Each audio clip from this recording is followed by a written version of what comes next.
Well, hello everyone. It has been a long time since I've had a video up on my channel. It was actually last year that I had my last video up. So today we're going to talk all about Distress Oxides and the techniques that you can do with them and what makes them unique. I have been through many ink pads and colors and companies over the course of however long I've been a crafter.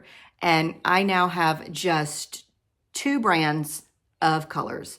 One is the Catherine Pooler colors right there, and the other is the Distress Oxides. I don't have full set syndrome. I only buy the colors of the oxides that I actually like. When I buy the colors, I also buy the refills along with it. I feel like any ink pad that you buy, you should buy the refill along with it if you can afford it, because it will elongate the life of your ink pads.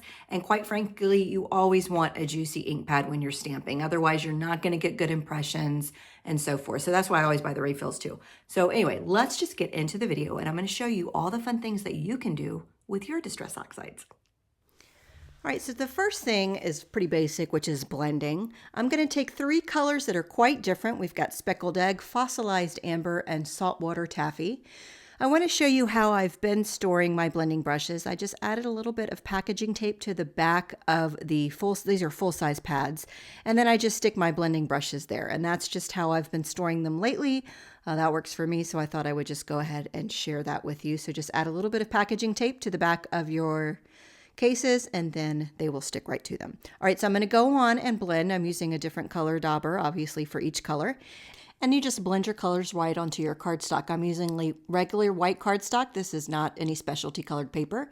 And just blend away. I typically don't show a lot of blending on my channels because I'm quite aggressive when I blend. So the screen would be shaking like, you know, y'all would throw up with all the shaking I do. But I'm quite aggressive in my blending, but all I'm doing is going back and forth with the colors.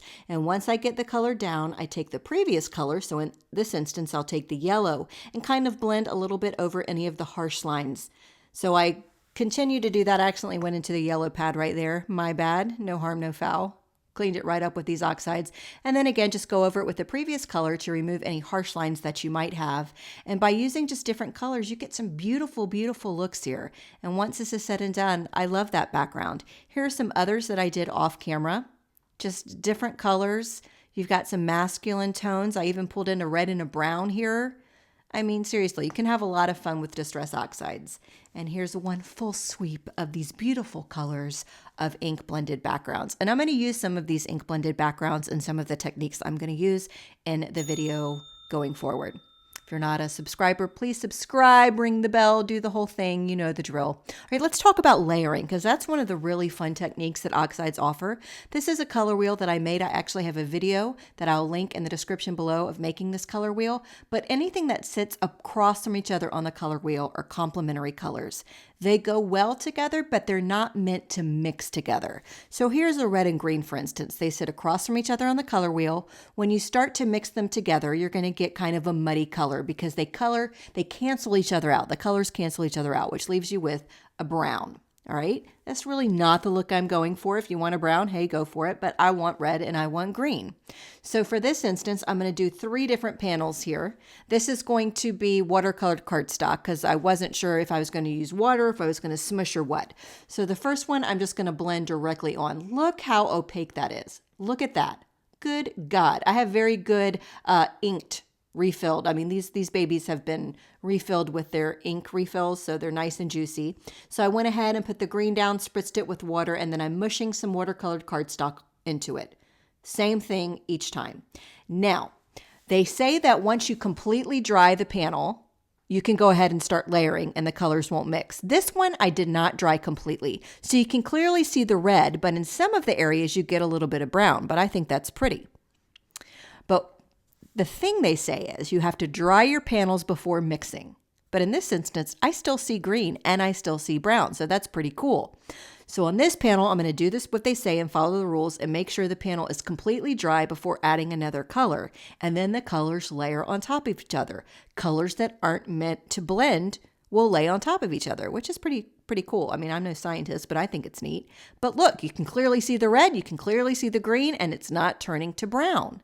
And then I'll just go ahead and do some direct ink blending here. And the color just sits right on top of it. Fascinating. So I'll go ahead and dry all the panels, and then we'll add one other color. I'm going to grab an orange. An orange sits directly across from the green. So we're going to add another complementary color, grab this orange, and do the same thing. I'll go ahead and press the orange onto these dried panels and see, hey, am I going to see orange or am I going to see brown? I see orange. So that is one super cool thing about oxides. They are meant to layer on top of each other without turning to mud, as long as you dry in between. So I just keep having fun. I'm having a good old time. I don't know what's going on there. But anyway, here's a look at these three. But these are a hot mess. I mean, I don't know what I'm going to do with them, but I just wanted to show you how you can layer with these. Absolutely stunning. By the way, I've got a free ebook all about Distress Oxides, and it's available to you for free. The link to grab it is in the YouTube description below. It will be labeled Distress Oxides ebook, and then the link will follow. So be sure to pick that up free. No other inks that I found can do that. All right, they're also water reactive. So this is a panel that I blended before I started the video. I believe it is cracked pistachio, hickory smoke, and some form of blue suede, I think. And just flick on some water. You can do small drops like I'm doing here. I just basically spray some water in my hand and flick away. And you can see it actually reacting to the water, and you get those water droplets that are left behind. Quite pretty. You can do some intense droplets by just, again, you can use a paintbrush if you don't like getting your hands all wet or whatever. But in this case, I'm just dripping on with my fingers, big drips of water too. Again, you can use a paintbrush. But the watercolor look with these are beautiful. Now, other inks also are water reactive, but the point of this is to show you how versatile the Distress Oxides are. And no other ones can layer, I'm telling you. All right, here's another one. Now check this out. We're going to take a stencil. I'm just going to flick it right on the top. I have nothing on it. I have no pixie spray. I have no glue. I have no nothing. I'm just resting it there. This is an experiment. I'm kind of doing it live. I have no idea how this is going to work out, but I'm taking some water and just spraying it right through the stencil. And then I'll take this clean. It is clean. It may look dirty, but it's clean. And I'll take the microfiber cloth. You can use a kitchen towel if you want, whatever, and pressing the water down. And I'm doing a little peek. Is it showing? Okay, awesome. I think it's going to work here. Yes, I'm the kid that peeks at the Christmas presents too. So I'll take another cloth and I'm going to really do some hard pressing. I really want to lift up any water that's left on that cardstock and on that stencil, making sure that stencil never moves. That stencil has never moved out of place. I'll even press through it like this, whatever. I just want to make sure it's all good. Lift it up and holy smoke-a-roo, will you look at that. Now this is some wet paper. This is watercolor cardstock, by the way. So once it's dry, it's quite pretty, I must say. And then all I have to do is put a sentiment on this card. This card is done. My house is so loud. I have my dogs that love to play all day. I have a husband that now works remotely from home, so he is home all day long. You are so loud. I can't help that I was blessed with such good pipes. There's a lot of things that genetically are superior on me. Oh, for God's sake. I have a son who loves to game, so he is loud. He bangs on his computer. He screams like a little girl when he's gaming. It's like enough. Sometimes it just, gives me headaches. So I'm like, what am I going to do? Enter the Raycon Everyday Wireless Earbuds. Just slip them into your ears, and then it's just quiet. It's so peaceful. Put them in, let the music begin. Raycon earbuds for the perfect win-win. First of all, they're very, very affordable earbuds for the quality that you get. I want to show them in my hand so you can compare them to size. Of course, they come with different tips. In the past, I've put in little tips, and they're hard to put in. They're hard to pull off. They're hard to put back in, but these are quite simple. You just pull them off. And I always have to use the smallest earbud that comes with any earbud kit because my ears are tiny. So you just kind of pop them off and then pop the new ones on. It's just that easy. Comes with the lanyard, the Type-C charging cable, obviously all the tips, and the little container or pod or whatever we want to call it that it comes in. They come in a variety of colors. I chose this rose gold color. So they have 32 hours of battery life. They have noise cancellation, but they also have something called awareness mode. So when you put the awareness mode in, it kind of keeps you aware of things like if you're in a coffee shop and they call out your name, if you're in the airport and they're calling out your flight, you turn that mode on so you can still hear what's going on around you. You're not completely blocked out like noise canceling, which I think is a nice feature. And they're also water resistant, and that 32-hour battery life, that's golden. I do have a special link in the description below. Be sure to click that and use code LaurelB when you're checking out. If you do get these, let me know what you think and what color you got. I was really torn between the colors. So, all right, back to the video. All right, with oxide, you certainly can do some faux watercolor looks. Now, I'm going to do this without my Misty stamping positioner. Usually I use that anytime I do faux watercoloring because I can really get a lot of colors on there. But I want to show you it can be done without a stamping positioner. It just is a little harder and you can't do as much. But I'm just taking some different colors. These are full-size pads, so I have to be careful. I don't want to cross-contaminate anything.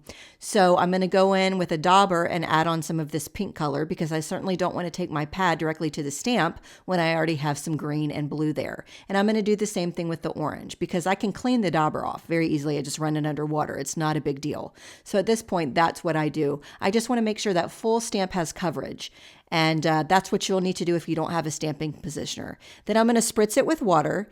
The water really beads up on the stamp. And it also is going to move some of that ink around as well. And then I'm going to take some watercolor paper and press it directly onto the stamp. So this is your way of working around if you do not have a stamping positioner. Just make sure you get firm, even pressure all over the stamp. You want that stamp, that ink, to transfer to your cardstock. And then lift it up once you're done. And then look at this. That is quite stunning.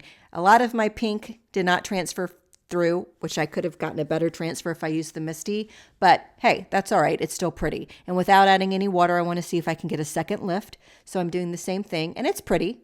It's still quite pretty.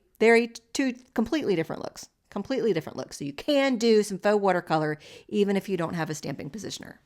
But it's super easy to do it with a positioner, and I could have added a lot more color in, just saying. All right, stamping. You get great opaque impressions when you're stamping with oxides, and a lot of technique-driven inks are not like that. This is a waffle flower grip mat that I have placed in my Misty. I use it in place of the mouse pad, and it holds all of my cardstock in place, so I don't have to use magnets, which is fantastic. And this is a butterfly stamp set actually created by my friend Justine Hovey, and I'm going to use this just to show you how easy it is to stamp with oxides. And again, technique inks, which I find oxides I use for techniques, most of the time do not stamp very clear, especially like regular distress inks don't stamp very clear, but the oxides do. So I'm going to go ahead, line that up. This is my Misty stamping tool. If you didn't know what I was talking about in the previous session, this is gold for me. I love it. I use it all the time. But I did want to show you, hey, if you don't have one, that doesn't rule things out. It just means you have to tweak things a little bit.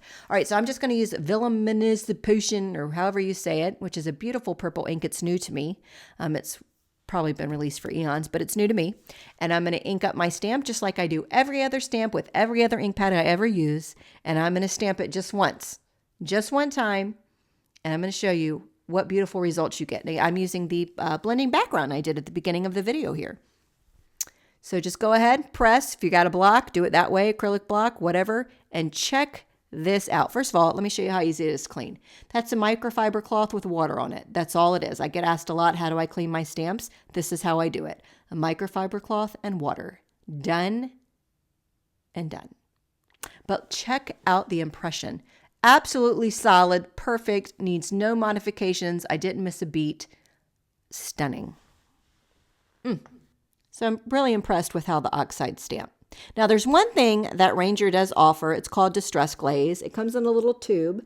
And I remember Googling if I can make Distress Glaze myself. And I guess you can, but honestly, it's just cheaper to buy the Distress Glaze if you don't have all the other ingredients. So that's what I did here. But what it does is it makes the Distress ink waterproof. And it also kind of removes a little bit of the chalkiness that some of the inks might leave because of whatever their pigmentation. It's a hybrid blend.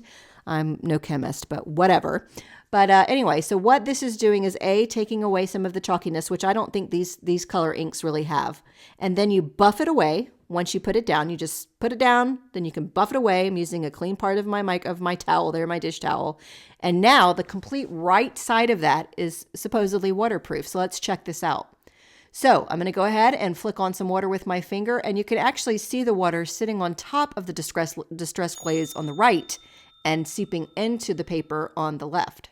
So some of it got through. It's not perfect. It could be I didn't put a even blend down. But anyway, it will make your Distress ink waterproof, right? So you can do all kinds of techniques knowing that you have locked that in place, because if you do anything with water, it's going to react. But by using the Distress Glaze over the top, it doesn't react. So that's a little nifty little product they made there. So some fun Distress Oxides techniques. I think they're totally worth it. As far as inks go, I only have Catherine Pooler inks and Distress Oxide inks in my craft room. Don't forget I have the free Distress Oxides ebook for you. It's down in the description. Also, I have a link to the Raycon earbuds if you're interested in learning more about that, also in the description. Have a fantastic day, you guys. I'll see you next time.